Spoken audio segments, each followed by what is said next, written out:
축복합니다. 아니, 옆에 있는 분들하고 인사하라는 얘기가 아니라 제가 사랑하고 축복한다고요. 그렇게 옆에 있는 분들하고 사랑하고 축복하기 원하시면 인사하겠습니다. 옆에 있는 분들에게 인사합니다. 축복하고 사랑합니다.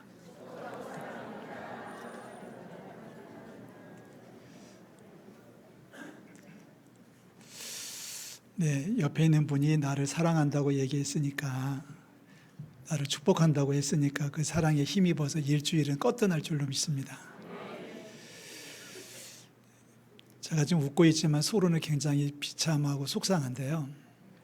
여러분 다들 똑같은 심정이겠지만 지난 몇 주 동안 저희들을 힘들게 했던 뉴스가 있었죠. 유아 유기, 영아 유기. 1년 동안 그렇게 해서 없어지는 아이들이 2,000명, 3,000명이라고 하니까 도대체 얼마나 많은 아이들이 태어나서 출생신고도 하지 못하고 혹은 죽어서 혹은 죽음을 당해서 그렇게 버려지는지 모르겠습니다. 이런 복잡한 시간에 우리가 어떻게 살아야 될지를 고민하지 않을 수가 없습니다. 이렇게 힘들고 험악한 세상을 살아가면서 우리가 어떻게 살아야 될까를 고민하는 중에 누가복음을 읽었고 누가복음 7장에서 백부장을 발견했습니다.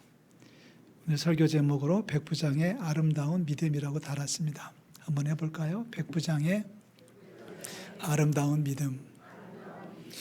저는 아름답다는 말을 참 좋아하는데 성경에서 말하는 아름답다고 하는 뜻은 예쁘다는 뜻은 아니에요. 곱다, 예쁘다고 하는 뜻은 세상적인 의미에서 그런 거고 성경에서 말할 때 아름답다라고 하는 것은 칭찬받을 만하다는 뜻을 갖고 있습니다. 그러니까 백부장의 믿음이, 백부장의 삶의 모습이 너무 아름답고 즉 너무 칭찬받고 존경받기에 너무 합당한, 그래서 제 마음속에 생각하는 것은 우리 모두가 백부장처럼 살면 좋겠다. 아니 교회 바깥에 있는 믿지 않는 사람들은 놔두더라도 그 사람들은 하나님께서 알아서 하시겠지. 우리 믿는 사람만큼이라도 백부장처럼 아름다운 마음으로 살았으면 좋겠다. 오늘 백부장의 아름다운 믿음을 본받는 우리 성도들 되시기를 주의 이름으로 축복합니다. 백부장이라고 하는 이 단어는 로마의 군대 용어인데요. 부하 100명을 거느리고 살아가는 사람, 부하 100명을 거느리고 관리하고 지휘하는 사람을 백부장이라고 말합니다. 우리가 요즘 우리 시대에서 백부장 100명밖에 없어 그러면 그렇게 크게 생각되지 않지만 그 당시에 백부장은 엄청난 소유의 권한의 소유자였었습니다. 로마 사람들의 그 지위가 만만치 않잖아요. 근데 거기다가 로마 군인이었고 거기다가 100명을 거느리고 있었으니까 백부장은 아마 각하라고 불려도 될 수 있을 정도의 높은 지위였습니다. 로마 사람이 어느 정도의 권한을 갖고 있는지 단편적으로 소개하는 사건이 가끔 등장했죠. 어떤 로마 사람이 여행을 하다가 누군가에게 살해를 당했어요. 누군지 모르겠어요. 로마 정부에서 형사들을 파견해가지고 범인을 색출하는 조사를 했는데 못 잡았어요. 그래서 못 잡겠습니다 하고 교황에게 보고를 했더니 교황이 화가 나가지고 그러면 잡지 못한다면 사고가 난 지역에서 반경 30km를 둥그렇게 그려가지고 그 안에 있는 사람은 다 죽여. 이게 로마 황제의 권한이었고 로마인의 권한이었습니다. 로마에서 파송받아가지고 가버나움이라고 하는 마을을 통치하는, 아마 가버나움과 그 주변에 있는 마을들을 함께 통치를 했겠죠. 관할을 했었겠죠. 백부장은 대단히 높은 사람입니다. 이름은 모르겠습니다. 나이도 모르겠습니다. 또 그 사람이 몇 년 동안 가버나움에서 일했는지 모르겠는데 우리가 알 수 있는 정보는 이겁니다. 사람이 꽤 괜찮았다. 사람이 참 어질고 좋았다. 자, 그 얘기를 오늘 우리가 하게 됩니다. 말씀 가운데 은혜가 되시기를 주의 이름으로 축복합니다. 오늘 누가복음에 보면은 놀라운 것은 백부장이 자기 밑에 있는 종을 아주 각별하게 생각하고 있었다는 거예요. 종을 말입니다. 자, 어쩌면 백부장의 입장에서는 종이 누군지, 종이 몇 명인지, 그 종의 이름이 무엇인지조차도 모르고 살았을 것이 분명해요.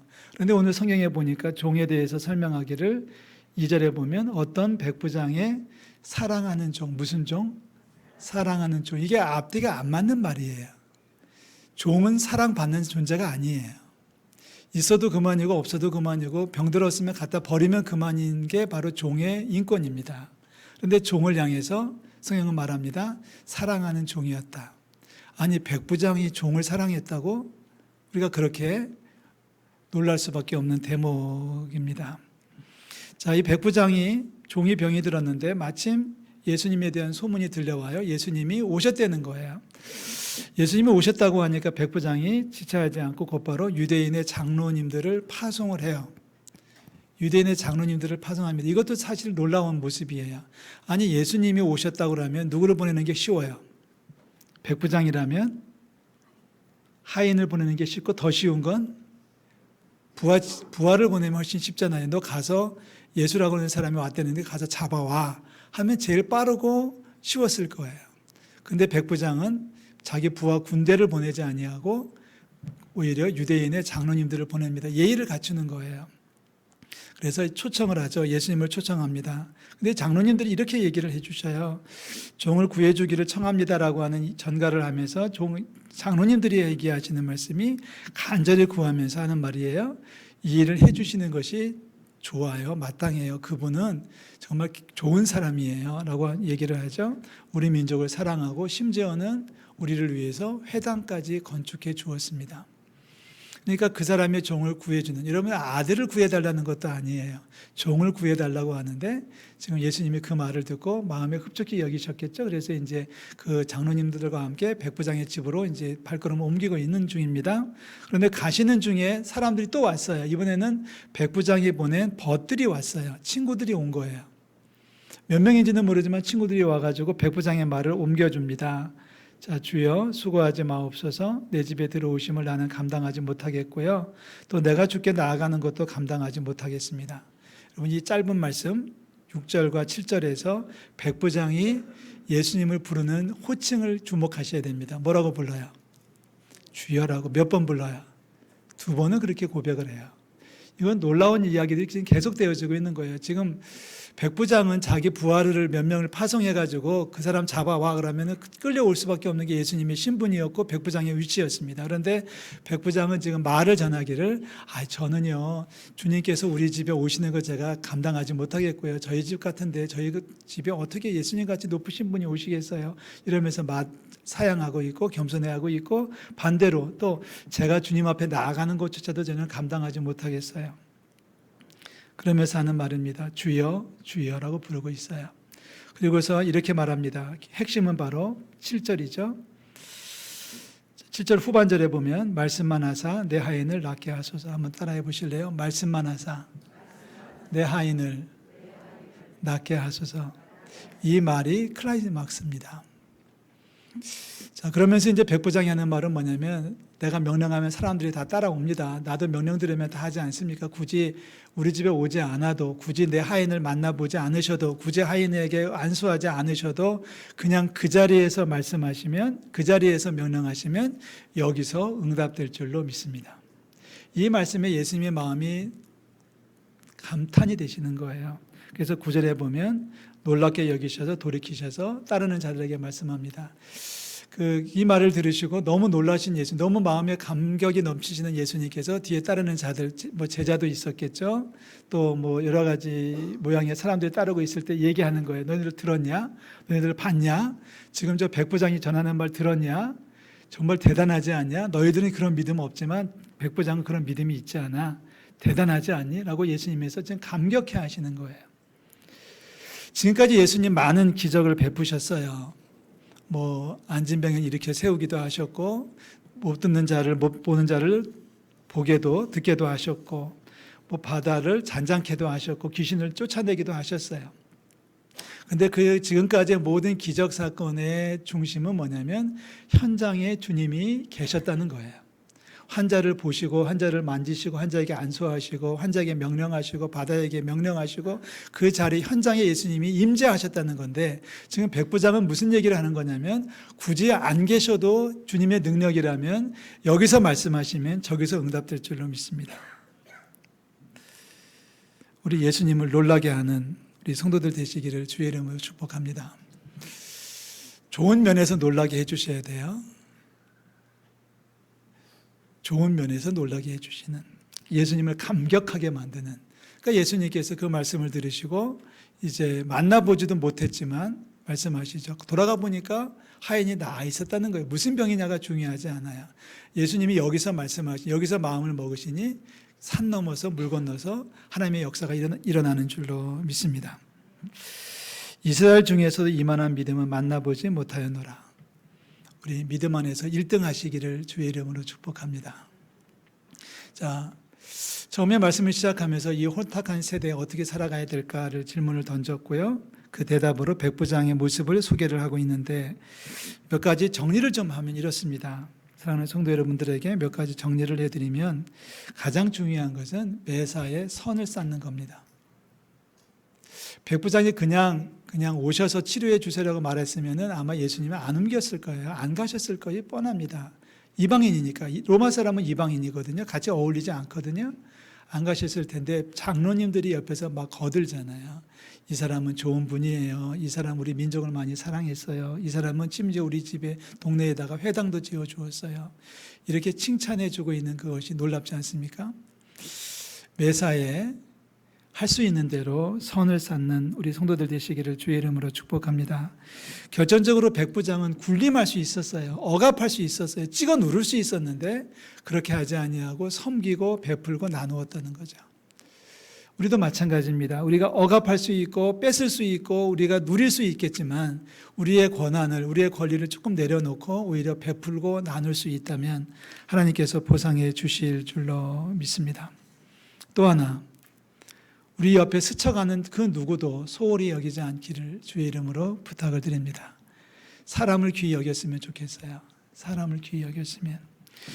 우리 집 앞에 물건을 놓고 가는 택배기사 얼굴도 모르고 이름도 모르고 다시 볼 가능성은 101%도 없지만은, 골목 어귀에서 스쳐 지나가는 사람을 다시 만날 가능성은 전혀 없지만은 그런 사람들에게조차도 우리가 인사할 수 있고 사랑을 나눌 수 있다면 얼마나 좋은 세상이 되겠습니까? 한 번은 예수님께서 이런 얘기를 들려주셨어요. 어떤 임금님 얘기를 들려주시면서 하시는 말씀입니다. 마가복음 25장을 제가 풀어드리는 건데요. 어떤 임금님께서 신하들을 쫙 앉혀놓은 자리에서, 신하들은 내노라고 하는 사람들이에요. 의인이라고 되어 있습니다. 성경에는. 그 사람들에게 임금님께서 하시는 말씀이 이렇게 얘기하셔요. 참 고마워요. 이렇게 얘기하세요. 내가 배고플 때 먹을 것도 주셨고요. 내가 목마를 때 마실 물도 주셨고요. 내가 병들었을 때 나를 돌봐주셨고 옷을 입혀주셨고요. 헐벗었을 때 내가 옥에 갇혔을 때 와서 들여다보기도 해주시고 너무너무 감사해요. 그랬더니 이제 거기서 앉아있는 신하들이 좀 민망하잖아요. 부끄럽잖아요. 해드린 게 없는데. 그래서 얘기합니다. 임금님, 우리가 언제 임금님을 그렇게 해드렸어요. 좀 부끄럽네요. 그랬더니 임금님이 하시는 말씀이에요. 지극히 작은 자 하나에게 해준 것이 곧 나한테 해준 거야. 나한테 직접 해준 게 중요한 게 아니라 우리 가운데, 우리 주변에 지극히 작은 자 한 사람에게 당신들이 먹을 것을 갖다 주고 마실 물을 갖다 주고 입을 옷을 갖다 주고 돌아봐 주고 챙겨준 것이 곧 그게 나한테 해주신 거예요 라고 칭찬을 해주셨어요. 그런데 그 다음 말도 또 무섭게 나오죠. 그런데 임금님이 화를 내셔요. 왜 내가 아플 때 돌아보지 않았어요? 내가 힘들어할 때 와주지 않았어요? 내가 배고프다고 했는데 먹을 걸 주지도 않았어요? 내가 목마르다고 했는데 누구 하나 마실 것 갖다 준 사람이 없네요? 하고서 좀 독소리를 하셨어요, 임금님이. 그랬더니 옆에 있던 신하들이 또 이제는 목소리를 높입니다. 아니, 우리가 언제 임금님을 그렇게 푸대접을 했겠어요? 우리가 임금님을 얼마나 각별하게 모셨는데요. 임금님이 언제 배고플 때 우리가 먹을 거 안 갖다 드렸어요? 그랬더니 임금님이 하시는 말씀이 있죠. 그게 무슨 얘기냐면 지극히 작은 자한테 안 해줬잖아요. 지극히 작은 자가 배고프다고 했을 때 먹을 것도 안 줬고, 지극히 작은 자가 정말 형편없는 사람이니까 목마르다 할 때 마실 물도 안 줬고, 헐벗어 있는데 옷도 하나 챙겨준 사람이 한 명도 없었잖아요. 그 사람들에게 지극히 작은 자한테 안 해준 것이 곧 나한테 안 한 거랑 똑같다니까요. 이 주님의 말씀이에요. 사랑하는 성도 여러분, 주변에 어렵고 힘들어하는 자들을 존중히 여기는 이 사회가 되기를 주의 이름으로 축복합니다. 뭐 내가 낳은 아들, 딸은 말할 것도 없고 너를 키워주신 부모님은 말할 것도 없고 주변에 스쳐 지나가는 나그네조차도 소중히 여길 수 있을 때 이 나라는 살기 좋은 나라가 되지 않겠습니까? 그게 주님의 나라이고 그게 예수님의 정신이고 하나님의 나라예요. 백부장은 그랬습니다. 그냥 누군지도 모르고 없어지면 그만이고 없어도 그만인 종임에도 불구하고 사랑하는 종이라고 부르고 있고 종의 병을 위해서 아들을 위해서가 아니에요. 종을 위해서 사람을 보내가지고 고치려고 애를 쓰고 있는 모습이 너무 아름답지 않습니까? 주변에 스쳐 지나가는 사람 언제 다시 만날지 모른다고 할지라도 사람을 존중히 여기는 저 여러분들이 되시기를 주의 이름으로 축복합니다. 마지막으로 백부장을 통해 배우는 결정적인 믿음이 있어요. 백부장은 예수님께서 병을 치유하신다고 하는 예수님의 능력을 믿었어요. 그런 믿음은 우리가 많이 보잖아요. 그동안 뭐 많은 병자를 고쳤으니까. 그 뒤에 따르고 있던 제자들도 다 알고 있는 내용들이에요. 그런데 예수님은 멀리 떨어진 사람도 고친다고 하는 믿음을 백부장은 가지고 있었어요. 우리 아까 읽었던 말씀입니다. 우리 그 7절 마지막 절 말씀만 하사 내 아이를 낫게 하소서. 말씀만 굳이 안 오셔도 여기서 말씀하시면 산은 넘어서 물 건너서도 응답될 수 있습니다라고 하는 그 공간을 초월하는 믿음을 백부장은 소유를 하고 있었다는 거예요. 처음입니다. 지금까지는 와서 만져야 되고 안수해야 되고 와서 손을 잡아줘야 되고 말씀으로 명령해야 되고 눈을 마주쳐야 됐다면 이제부터 믿음이 달라지는 거예요. 이제는 예수님의 능력은 하나님의 능력은 산을 넘고 물을 건너서 지구 반대편에서도 역사하는 줄로 믿습니다. 이런 믿음은 우리를 기도할 수 있는 자리로 초청하는 거예요. 그런데 이런 믿음이 없으면 기도를 못할 거예요. 저는 기도합니다. 멀리 떨어져 있는 저희 아들들을 위해서 기도합니다. 그러면 하나님께서 들으실 줄로 믿습니다. 선교지를 위해서 기도해 주셔야 됩니다. 멀리 떨어져 있지만 하나님의 능력은 여기서 기도하면 거기서 역사할 줄로 믿습니다. 누가 아프다, 병들었다, 그래서 병원에 입원했다 그러면 여러분 기도해 주셔야 돼요. 내가 가보지 못하지만 가서 환자의 손을 잡지는 못할지라도 여기서 기도하면 거기서 응답하시는 하나님의 능력이신 줄로 믿습니다. 이 믿음을 이 백부장은 소유를 했고 이 믿음대로 움직였어요. 그래서 말씀합니다. 말씀만 해주시면 내 하인이 저 너머에 있지만 나을 겁니다. 주님 그냥 여기서 명령만 해주십시오. 여기서 명령하시면 언덕 너머에 누워있는 제 하인이 나을 줄로 믿습니다. 굳이 오실 것도 없고 손을 잡아주실 필요도 없어요. 머리에 안수하실 이유도 없습니다. 말씀만 하시면 능히 나을 줄로 믿습니다. 기도가 가능해졌어요. 기도가 가능해졌어요. 여러분이 머무는 자리, 가정이나 일터가 기도의 자리가 되기를 바라고요.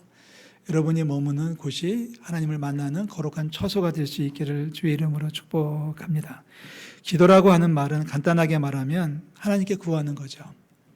하나님께 구하는 거고 우리가 하나님께 구할 수 없는 장소가 따로 있지 않습니다. 우리는 어디에서나 기도할 수 있고 어느 문제나 주님 앞에 기도할 수 있어요. 구하면 주실 줄로 믿습니다. 여름이네요. 날씨가 덥다고 난립니다. 저는 더위를 그렇게 많이 안 탑니다. 그런데 제가 덥다는 말을 하면 많이 더운 겁니다. 근데 제가 덥습니다. 어제 오후에 잠깐 이 산책로를 한 5분쯤 걸었는데 집에 와서 샤워를 해야만 될 정도로 몸이 완전히 땀으로 범벅이 됐었습니다. 덥죠? 더운데도 불구하고 여름이 좋습니다. 여름이 좋은 이유는 많은 분들이 휴가를 얘기합니다. 휴가 가면 좋기 때문에 휴가를 간다고 얘기하는데 휴가를 가시는 분들은 휴가를 못 가는 분들을 좀 헤아려 줬으면 좋겠어요. 못 가는 분들이 반이 넘을 겁니다. 휴가 갔다고 자랑하지 마시고 휴가를 가서라도 기도의 끈을 놓지 않기를 주의 이름으로 축복합니다. 저에게 목사에게 여름은 믿음 안에 성공하는 승리하는 기간이 되기를 소망합니다. 더 많이 기도하고 기도로 풍성한 여름이 될 수 있기를 주의 이름으로 축복하고요. 저 여름이 될 때마다 늘 얘기하지만 여러분 휴가 가실 때 꼭 성경책은 가지고 간다, 가지고 갈 필요 없다. 제가 이렇게 말하면서 제가 속으로 웃었어요. 왜냐하면 교회 올 때도 성경책 안 가지고 오는데 그놈의 핸드폰에 뭐가 있다고 핸드폰이 어떤 때는 이상한 여자가 나오고 이상한 물건이 나오고 어떤 때는 성경 말씀도 나오고, 그래서 저는 하나님 앞에 죄송한 것 같아가지고 성경 말씀을 핸드폰에 깔지를 않았어요. 그래도 저보고 바보 같대요. 저는 그래도 바보가 되고 싶더라고요. 성경을 읽어야 된다면 저는 책을 들고 읽겠다고 하는 것이 아직까지는 제 고집으로 남아 있습니다. 자, 휴대폰에 있든지, 휴대폰에 있다고 방심하고 멀리 갔는데 거기는 인터넷이 안 돼가지고 와이파이가 안 돼가지고 성경이 안 뜨는 경우도 있을 수 있어요. 근데 제가 말합니다. 여러분 손에 들려있는 종이로 된 성경책은 밤에도 볼 수 있고요. 바닷가에서도 볼 수 있고요. 내가 성경을 안 봐도 성경이 나를 볼 줄로 믿습니다. 이번 여름은 좀 기도 생활에 좀 더 정진하는 여름이 됐으면 참 좋겠어요. 거기서 기도해 주십시오. 그리고 나라와 민족을 위해서 기도해 주시고요. 교회를 위해서 기도해 주시고, 이제 여름에 행사에 들어가는 우리 교육부 행사를 위해서도 기도해 주시기를 부탁드립니다. 백부장의 믿음입니다. 무슨 믿음이에요? 아름다운 믿음이에요. 평상시 선을 행하고 사람을 귀히 여기고 그리고 기도하는 믿음으로 성숙될 수 있기를 주의 이름으로 축복합니다. 기도하겠습니다. 하나님 아버지, 은혜와 사랑을 감사드립니다. 우리에게 기도할 수 있는 길을 열어주시고 기도할 수 있는 능력을 더해주시고 기도하면 응답해 주신 하나님 감사드립니다. 오늘 혼탁한 세상을 살아가는 저희들에게 백부장의 모습을 살펴볼 수 있게 하시는 은혜에 감사드립니다. 하나님, 힘들고 어렵지만 저희들 선을 쌓게 도와주시고 사람을 소중히 여기게 도와주시며 믿음으로 달려갈 때 하나님의 능력을 사모하고 공간을 초월하여 주님 앞에 간구하는 저희들 될 수 있도록 아버지여 역사하여 주시옵소서. 아버지 하나님, 믿음 생활하면서 큰 소리 치지 말게 도와주시고 오히려 겸손하게 하셔서 하나님의 말씀 앞에 무릎을 꿇게 도와주시고 하나님의 능력 앞에 우리를 드리는 저희들 다 될 수 있도록 아버지여 인도하여 주시옵소서. 날도 더운데 부지런히 달려와 주님의 전을 채우는 사랑하는 성도들 기억하여 주시고 이번 여름에 믿음의 능력이 나타나기를 원합니다. 기적을 체험할 수 있게 원합니다. 이번 여름에 더 많이 기도할 수 있게 원합니다. 이번 여름에 더 많이 말씀 묵상할 수 있기를 원합니다. 이번 여름에 주님을 만나는 축복을 더하여 주시옵고 이번 여름에 믿음 안에서 승리하는 놀라운 역사를 더하여 주시옵소서. 어딜 가든지 우리를 지켜주시고 어느 무슨 일을 하든지 주님께서 도와주시옵소서. 살아계신 예수 그리스도의 이름으로 기도하옵나이다. 아멘. 다 일어나셔서 384장을 소형